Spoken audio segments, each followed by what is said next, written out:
জমি বা ভূমি শুধু এক টুকরো সম্পত্তি নয়, বরং মানুষের জীবনে এটি এক ধরনের নিরাপত্তা, নির্ভরতা, অর্থনৈতিক স্থিতি, জীবিকা এবং ভবিষ্যতের ভিত্তি। এই উপলব্ধি থেকেই জমি ব্যবস্থাপনাকে হয়রানি ও দুর্নীতিমুক্ত করার অঙ্গীকার নিয়ে জনগণের দোরগোড়ায় রাষ্ট্রীয় সেবা পৌঁছে দিতে বর্তমান সরকার কাজ করছে।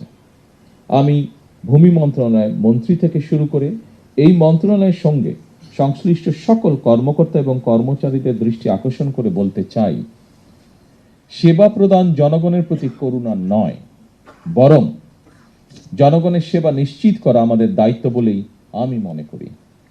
আমাদের লক্ষ্য একটি হয়রানিমুক্ত, প্রযুক্তি নির্ভর এবং নাগরিক বান্ধব ভূমি ব্যবস্থা প্রতিষ্ঠা করা, যা দেশের টেকসই উন্নয়নকে আরো ত্বরান্বিত করবে।